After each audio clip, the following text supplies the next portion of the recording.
If the findings are a little different because they're so good. 11 p.m. late night craving, looking at that bowl of sugar. Looks like we're going to be heading over to that vending machine after the show. I don't know if there's Skittles. We learned right nothing. Natalie, I'm sorry.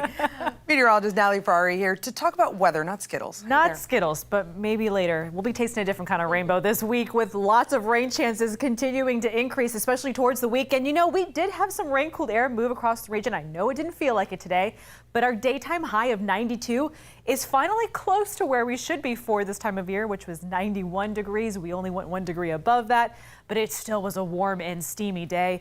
And then we had this, an area of showers and storms just kind of sweep across the region. First, they were kind of coming off the Gulf of Mexico early this morning, moving inland. And then late tonight, some of that did push offshore, but it did weaken and lighten as it did so.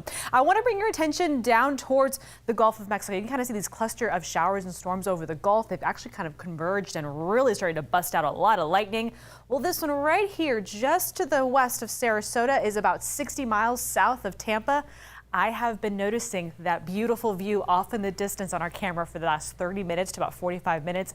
I just tweeted this, put it on my Facebook so you can kind of see it yourself in a loop. It has just been a beautiful view of not only mostly cloudy skies over a quiet downtown Tampa from our Armature Works weather camera, but there is a lot of activity still happening in the Gulf. And I think over the next couple of hours, even overnight, a lot of those storms will stay focused over the Gulf of Mexico with a very small chance that we could still see a few light sprinkles along the immediate coast over the next couple of hours. Otherwise, it's going to stay on the warm side around the immediate coast. Temperatures right now in the 80s, a little closer to the mid 70s and a little more comfortable in our inland locations thanks to some of that rain-cooled air you've had hover around your region a little bit longer, as well as those mostly cloudy skies. Overnight through early tomorrow morning, we're really going to clear up that cloud cover nicely. Look at all that sunshine. Meaning look at all that heat climbing right back into the 90s, mid 90s for tomorrow afternoon. I do think there's a bit of a pattern change though setting up. Now tomorrow a little bit of drier air is going to kind of cut through the middle parts of the atmosphere. That allows us to have a nice clear start, but back into that summertime pattern with late day showers and storms really bubbling up and trying to move back out towards the coast through the second half of the day. That will start to kind of transition into gear tomorrow, but then with more moisture building in Friday through the weekend, that's where we'll start to see that ample rain chance really picked up. So here's tonight, we get out the rain and then we really start to clear up those clouds by sunrise tomorrow morning. Beautiful sunny start. A lot of us will wake up in the 70s. Daytime highs back into the 90s. An increased chance of some scattered showers starting to bubble up right around 5, 6 o'clock, especially in our inland spots, but that all pushes offshore right around sunset tomorrow night.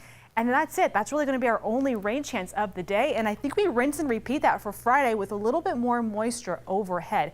And that's all thanks to some of that Saharan dust that has been trying to sneak its way through the Sunshine State. Again, that's just in the mid levels of the atmosphere. Along the surface, there's a lot of moisture that's going to be hanging out with us literally through the next couple of days and into the weekend. And that's what's going to keep rain chances steady as well as daytime highs in those mid 90s. So this weekend, don't cancel plans, but definitely keep an eye to the sky for stronger showers and storms.